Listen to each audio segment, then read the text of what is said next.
नमो तस्सा भगवतो अरहतो। नमो बुधाय। मैं आरपी सिंह आप सभी का हार्दिक स्वागत करता हूं हमारे विशेष कार्यक्रम धम्मदीप में, जिसमें हम रोजाना चर्चा करते हैं पाली सूत्रों पर आधारित तथागत बुद्ध की जीवनी पर और उनके बताए उपदेशों पर। अब इसी क्रम को आगे बढ़ाते हुए आज हम चर्चा करेंगे एक सामान्य व्यक्ति के तनाव की, क्योंकि आज सभी लोग जो हैं वो तनाव से ग्रस्त हैं। एक स्टडी के अनुसार, जैसा कि अलग अलग स्टडीज़ भी आती रहती हैं, उसके अनुसार करीब बहुत बड़ी आबादी पूरे विश्व की तनाव से ग्रसित है। और आज हम इसी सब्जेक्ट को लेकर हम आगे बढ़ रहे हैं कि एक सामान्य व्यक्ति कैसे काम करे इतने तनाव में, तथा तथागत बुद्ध की शिक्षाओं के अनुसार इन सब गूढ़ विषयों पर चर्चा करने के लिए हमारे मध्य उपस्थित हैं भंते कुशल सुमन जी। आपने बुद्ध दर्शन में उच्च शिक्षा प्राप्त की है तथा आप अनेकों सम्मानों से अलंकृत होने के साथ साथ अनेकों मंचों पर बुद्धिज्म पर अपने विचार रख चुके हैं। तो हम स्वागत करते हैं भंते कुशल सुमन जी का। नमो तस् भगवतो अरहतो सम्मा सम्बुद्धस्।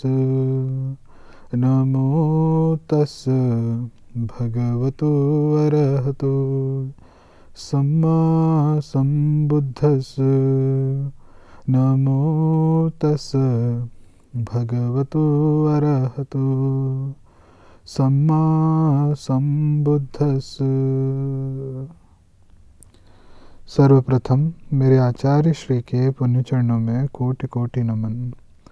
फिर मेरे उपाध्याय भंते के पुण्य चरणों में कोटि कोटि नमन। भंते जी, एक बार फिर आपका बहुत बहुत स्वागत है। जैसा कि आपने अभी हमने अपना सब्जेक्ट बताया था, एक बार फिर हम अपने मुख्य सब विषय पर आ रहे हैं कि आखिर हमारा एक जो सामान्य नागरिक है या विश्व का जो सामान्य नागरिक है, वह तथागत बुद्ध की शिक्षाओं के अनुसार तनाव को कैसे दूर करे। कृपया मार्गदर्शन करें। बहुत बहुत धन्यवाद आपका आरपी सिंह जी। दर्शकों, आज का विषय बड़ा ही सुंदर है, बड़ा ही गंभीर है। तनाव। तनाव का अनुभव एक छोटा सा खेलता हुआ बच्चा भी अनुभव करता है, और वैसे ही उसी प्रकार से एक युवक भी तनाव का अनुभव करता है, एक बूढ़ा भी तनाव का अनुभव करता है। तो तनाव को हम तथागत बुद्ध के शिक्षाओं के अनुसार कैसे समझेंगे? वैसे तो तथागत बुद्ध ने तनाव की खास या विशेष रूप से चर्चा खास रूप से नहीं की है, मगर जब तथागत बुद्ध 4 आर्य सत्य की सिद्धांतों की चर्चा करते हैं तो उनमें से जो पहला आर्य सत्य है दुख, तो दुख में ही कहीं ना कहीं पे इस तनाव की चर्चा हो जाती है। जैसे कि तथागत बुद्ध कहते हैं, पिए ही विपयोगो दुखो, अपिए ही संपयोग दुख। तो इसका अर्थ ये हुआ, प्रिय वस्तुओं से, प्रिय परिस्थितियों से, प्रियजनों से जब कोई व्यक्ति बिछड़ता है, दूर होता है, तो उसे दुख होता है। और साथ ही कहते हैं, जब कब कोई व्यक्ति अप्रिय वस्तुओं से, अप्रिय परिस्थितियों से, अप्रिय जनों से, व्यक्तियों से बार बार जब संपर्क में आता है तो भी दुख होता है। फिर और कहते हैं तथागत बुद्ध आगे, अगर किसी वस्तु की इच्छा करता है, कामना करता है, और वो कामना पूर्ण नहीं होती है, तब भी दुख होता है। तो कहीं ना कहीं ये जो तथागत बुद्ध की शिक्षा है, इसको हम समझ सकते हैं कि तथागत बुद्ध हमें बताना चाह रहे हैं कहीं ना कहीं कि ये तनाव का कारण है। दुख को जब समझाते हैं तो दुख की परिभाषा कहीं कहीं प्रकार के पर्यायवाची शब्दों का इसमें जिक्र हो जाता है, तो कहीं ना कहीं तनाव का भी जिक्र दुख में हो ही जाता है। तो दुख वैसे तो एक व्यक्ति के मन पर चित्त पर किसी किसी किसी परिस्थिति की वजह से, किसी घटना की वजह से जब उसके उसके मन पर दबाव महसूस होता है, तो वे दबाव को ही तनाव कहा गया। मगर वो तनाव जब बहुत लंबे समय तक रहे और उसका प्रभाव शरीर में भी देखने को मिले, तो हो सकता है कि वो सर दर्द कहलाएगा। सर दर्द आमतौर पे हमें मस्तिष्क में ही महसूस होता है। मगर ये सर दर्द की अवधि बढ़ जाए और काफ़ी लंबे समय तक रहे, तो ये माइग्रेन का स्वरूप ले लेता है। तो तो इस तो इस तनाव के इस तनाव के क्या कारण हो सकते हैं? तनाव के वैसे कई कारण हो सकते हैं। उनमें से मुख्य मुख्य कारण इस प्रकार हैं। जेनेटिक मेकअप भी एक व्यक्ति का, जो जेनेटिक्स है, जीन्स हैं, वे भी तनाव का कारण हो सकता है। कैसे? तो मान लेते हैं किसी व्यक्ति के परिवार में पूर्वजों में, जैसे माता पिता हों या माता पिता के भी माता पिता हों, जैसे दादा दादी, नाना नानी, या अन्य किसी पूर्वजों में अगर तनाव का प्रभाव रहा है, तो वे कहीं ना कहीं जीन्स के माध्यम से अगर हम तक पहुंचता है, तो भी ऐसे व्यक्तियों में तनाव देखने को मिलता है। तो जीन्स के अलावा और क्या क्या कारण हो सकते हैं तनाव के? तो जीन के अलावा होता है बॉडी में जो हार्मोनल चेंजेस होते हैं, खास करके महिलाओं में।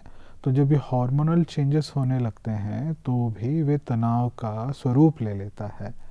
हार्मोनल चेंजेस के अलावा क्या कारण हो सकते हैं? अदर एनवायरमेंटल कॉजेस हो सकते हैं। तो एनवायरमेंटल कॉजेस में क्या हुआ? हो सकता है कि कोई व्यक्ति बड़ा संवेदनशील हो, सेंसिटिव हो लाइट को लेके, तो जब उसके आँखों पे बहुत गहरी लाइट पड़ती है, तो तभी भी उसे तनाव हो सकता है। या गहरी आवाज़ से भी उसे तनाव हो सकता है। या कई सारे कारण हो सकते हैं एनवायरमेंटल कॉजेस में, जिसके कारण से उसे तनाव हो सकता है। एनवायरमेंटल कॉजेस के अलावा क्या होगा? एक व्यक्ति का जो मानसिक संतुलन है, या कहें तो स्ट्रेस लेवल झेलने की क्षमता है, वे इमोशंस पर भी निर्भर करती है। तो इमोशंस फ्लक्चुएशन जब होता है, इमोशनल फ्लक्चुएशन जब होता है, उस कारण से भी तनाव हो सकता है। एंग्जाइटी के कारण भी तनाव हो सकता है। इसके अलावा अगर कोई व्यक्ति को ठीक रूप से नींद नहीं आती हो रात में, तो वो भी तनाव का कारण बन सकता है।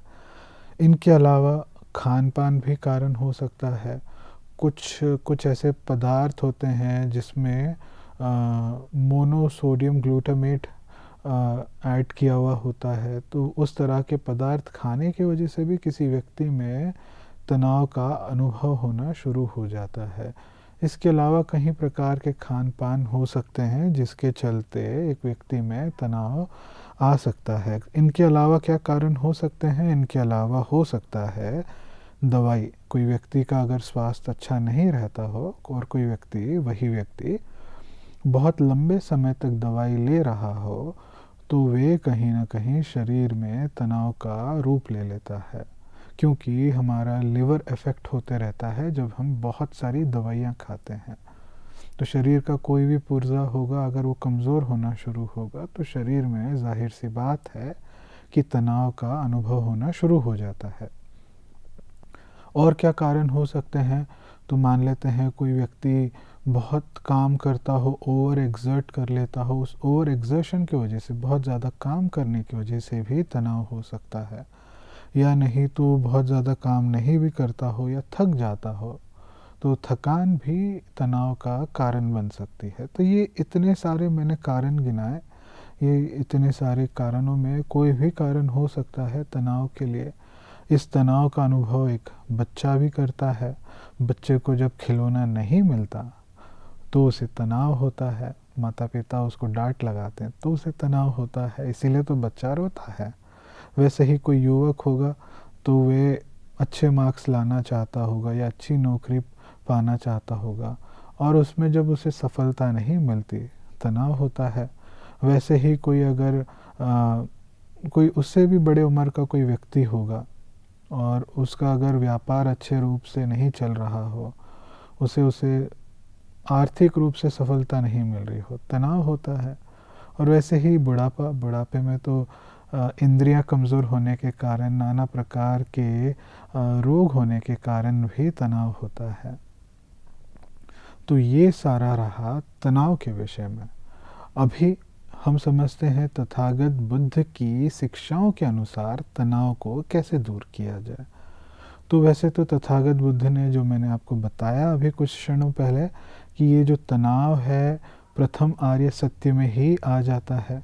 तो इन 4 आर्य सत्यों की चर्चा जब हम करते हैं तो तथागत बुद्ध चौथा आर्य सत्य है, जिसको कहते हैं कि दुख का निरोध करने का मार्ग।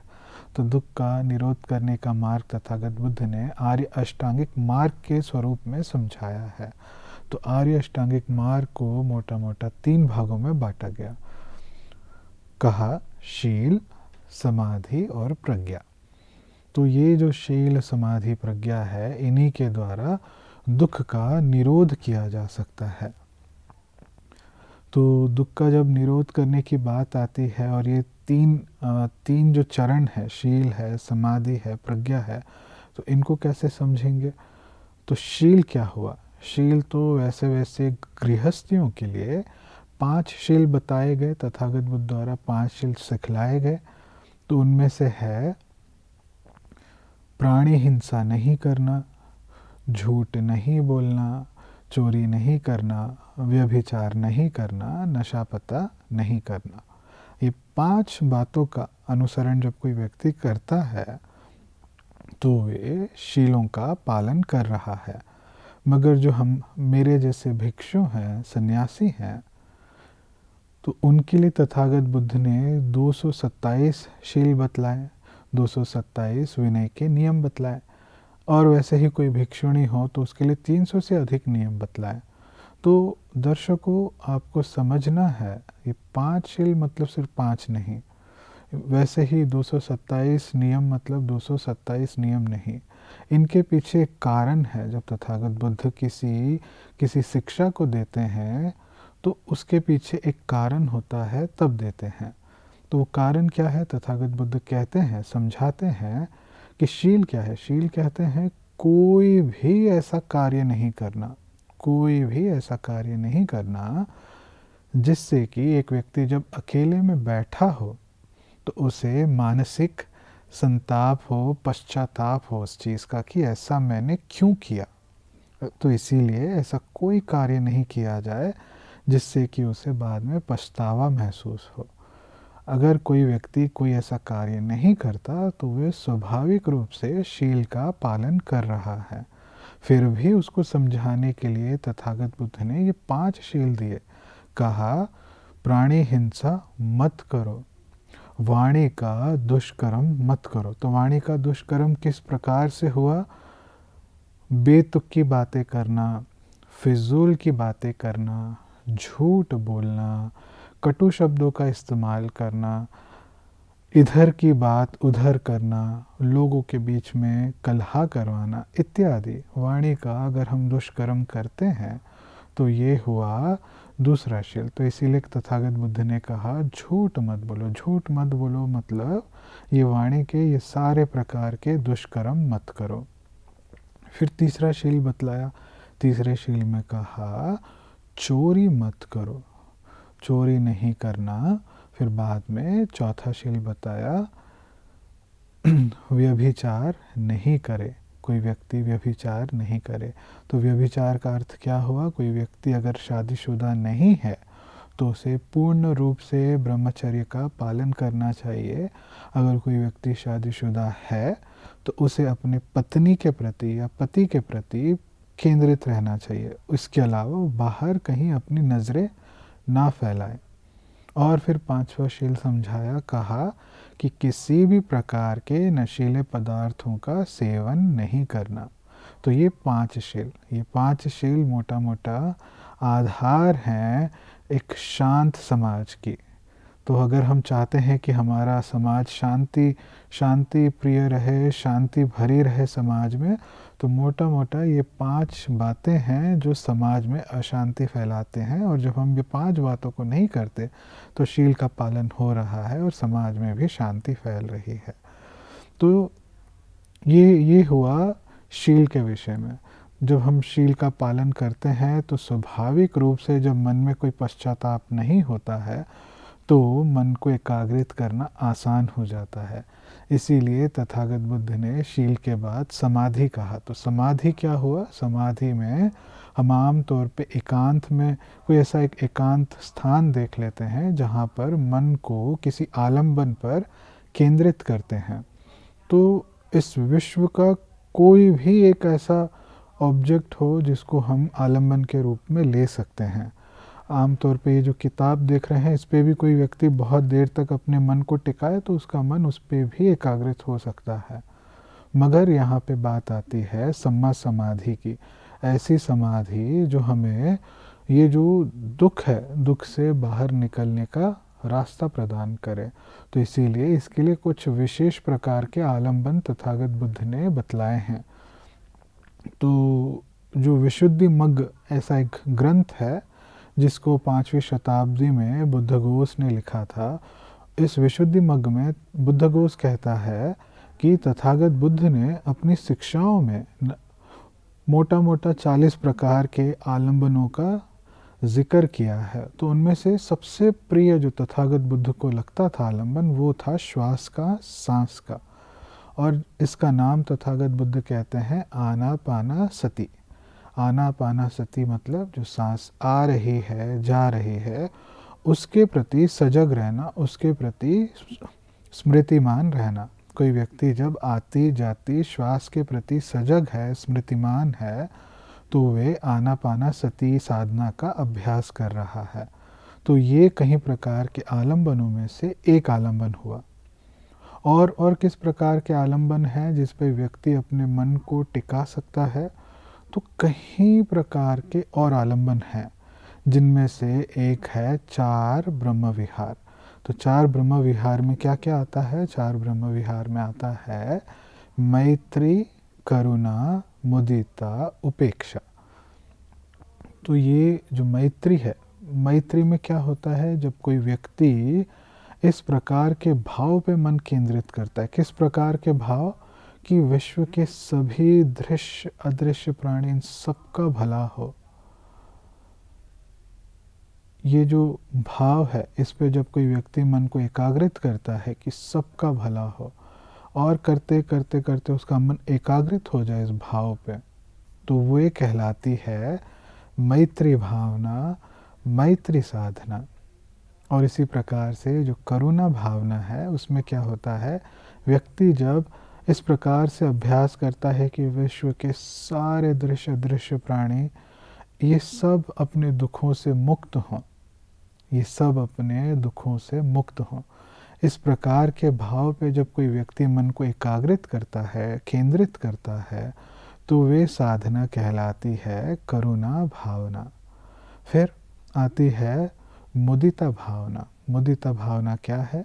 तो आम तौर पे एक जो साधारण व्यक्ति है वे देखता है कि कोई तरक्की कर रहा है, उससे आगे निकल रहा है, तो उसे जलन होने लगती है कि ये मुझसे आगे निकल रहा है, और वे जलन के चलते नाना प्रकार के उस व्यक्ति के रास्ते में विघ्न पैदा करने के कार्य करता रहता है।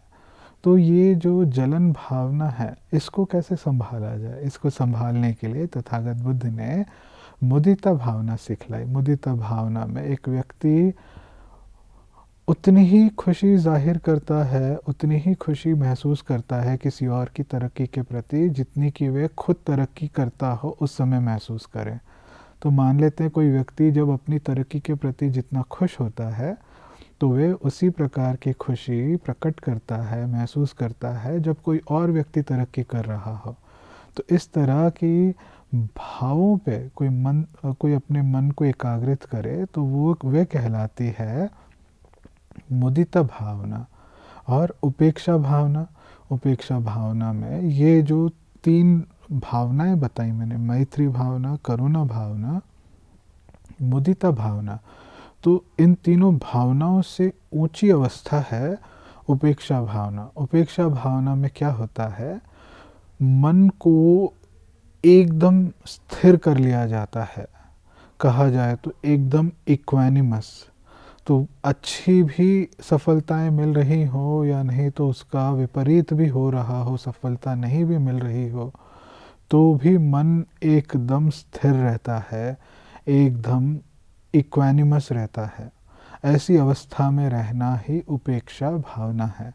तो ये उपेक्षा भावना आम तौर पे विपස්සना साधना के द्वारा ही होती है। तो विपස්සना साधना क्या है, तो ये जो आलंबन मैंने आप लोगों को बतलाया, आनापानासति, चार ब्रह्म विहार इत्यादि और कई प्रकार के आलंबन हैं। तो ये सारे प्रकार के आलंबन मुख्यतः दो प्रकार की ध्यान साधनाओं के लिए ही हैं। एक है समता भावना, दूसरी है विपස්සना भावना। तो तथागत बुद्ध ने जितने भी प्रकार के आलंबनों का इस्तेमाल किया, वे केवल और केवल ये दो प्रकार के ध्यान साधनाओं के लिए ही किया। एक तो समता भावना है और एक विपස්සना भावना है।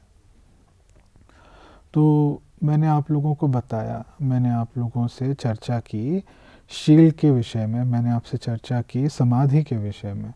तो इन दोनों में फ़र्क क्या है, शील में और समाधि में फ़र्क क्या है? तो शील में ये होता है व्यक्ति का जो ऊपरी स्तर है, चित्त का जो ऊपरी स्तर है, उसकी विशुद्धि होने लगती है।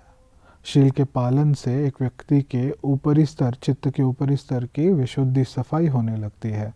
उदाहरण के स्वरूप हम ऐसे समझेंगे, जब कोई व्यक्ति नहाता हो तो नहाते समय उसके शरीर में जहाँ कहीं भी मैल होगा, तो नहाने के कारण से उसके शरीर का मैल दूर होता है। वैसे ही शील का पालन करने से व्यक्ति के चित्त में जहाँ कहीं भी ऊपरी स्तर पे मैल होगा, वे मैल की शुद्धिकरण होगी, उसकी विशुद्धि होगी, उसकी सफाई होगी।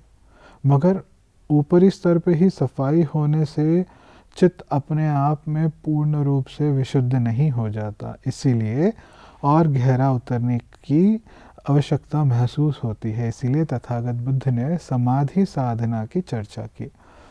तो समाधि में क्या होता है, व्यक्ति आलंबन लेता है कोई, जैसे मैंने आपको आनापानासति बताया, चार ब्रह्म विहार बताया, इत्यादि कई प्रकार के हैं। तो आलंबन लेता है, आलंबन लेके एकांत में उस पर मन एकाग्रित करने की कोशिश करता है।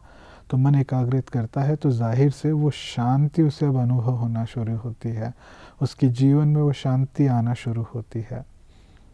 जब वो शांति आना शुरू होती है तो जो तनाव है वो तनाव नहीं आता उसके जीवन में।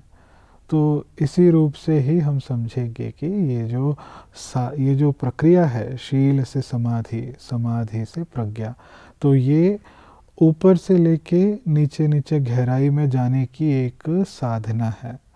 और प्रज्ञा में जैसे ही जाता है तो जो जो चित्त में, जो मन में बहुत गहराई में जो नाना प्रकार के विकार बने हैं, वो विकारों को जड़ों से उखाड़ दिया जाता है प्रज्ञा की साधना में। तो जब वो प्रज्ञा की साधना द्वारा, विपස්සना द्वारा चित्त से गहराई से वे बीज, संस्कार पैदा करने वाले बीजों को उखाड़ दिया गया, तो पूर्ण रूप से जो तनाव है उससे मुक्त हो गया, पूर्ण रूप से दुख से मुक्त हो गया एक व्यक्ति।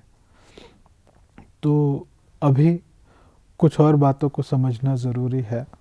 तो दर्शकों, जो आज के इस एपिसोड में मैंने आप लोगों को समझाया, उसको अगर हम संक्षिप्त रूप में समझें तो वो इस प्रकार से है कि शील समाधि के अभ्यास के लिए होता है और समाधि प्रज्ञा के अभ्यास के लिए होती है, और प्रज्ञा विमुक्ति का अनुभव करने के लिए होता है, निर्वाण का अनुभव करने के लिए प्रज्ञा की जाती है।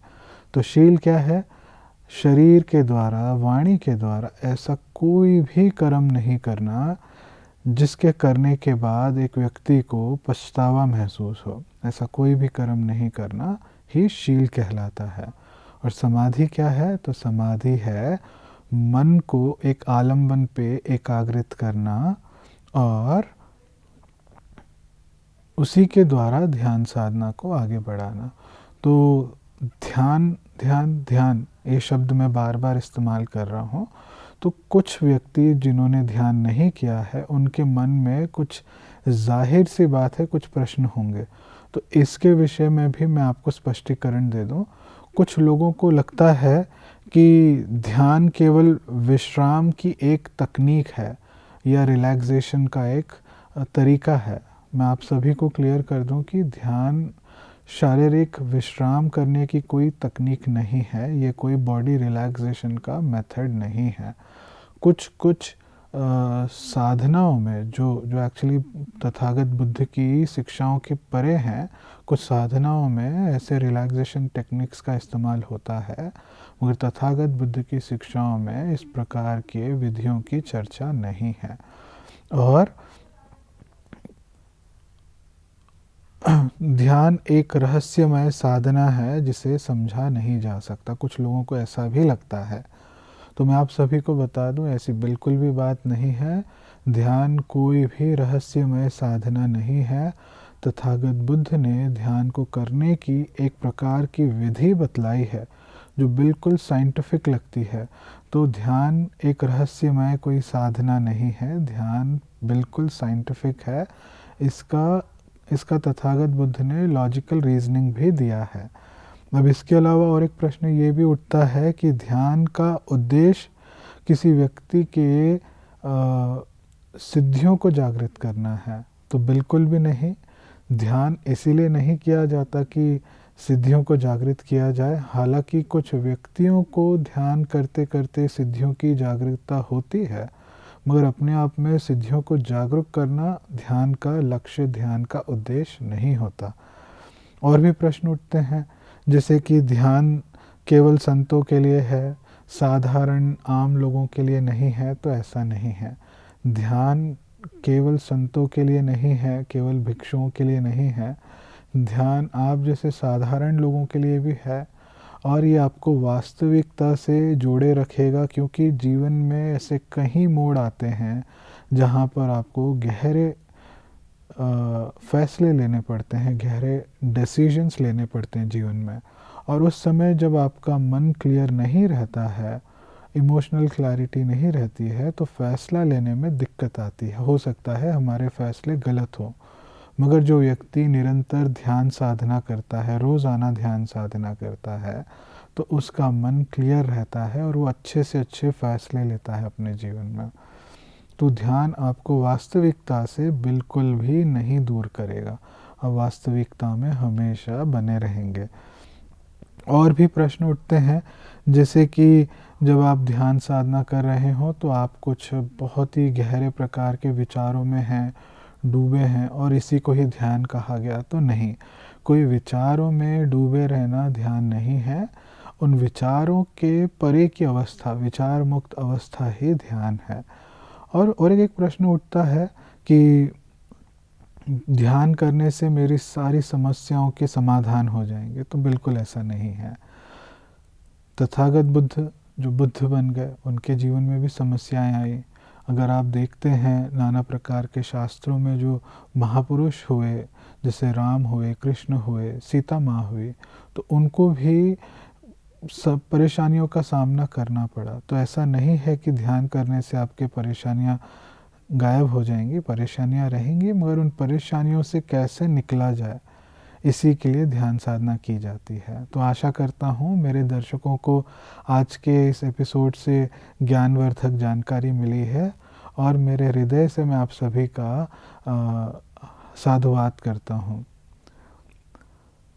सबका भला हो, सबका मंगल हो, सबका कल्याण हो, सुखी हो, सुखी हो, सुखी हो। धन्यवाद भंते जी, आपने हमारे दर्शकों को एक गूढ़ विषय पर बहुत अच्छी जानकारी दी। साथियों, आज के इस प्रोग्राम में बस इतना ही। अब समय हो चुका है आज के प्रोग्राम के विश्राम होने का, लेकिन उसके पहले आपको बताते चलें कि अगर आप हमारे इस प्रोग्राम का हिस्सा बन कोई सुझाव, शिकायत या संदेश देना चाहते हैं तो हमारे व्हाट्सएप नंबर 9639010109 पर अपना संदेश भेज सकते हैं या हमारी ईमेल आईडी subhartibuddha@gmail.com पर भेज सकते हैं। तो मुझे उम्मीद है कि आप अपने मन में आई बात को दबाएंगे नहीं और हमारे इस प्रोग्राम का हिस्सा बन अपने सुझाव या संदेश भेजकर हमें या भंते जी से मार्गदर्शन प्राप्त करेंगे। तब तक मैं आरपी सिंह भंते कुशल सुमन जी के साथ लेता हूं विदा। कल इसी समय आपके समक्ष फिर उपस्थित होंगे। नमो बुद्धाय। नमो तस्सा भगवतो अरहतो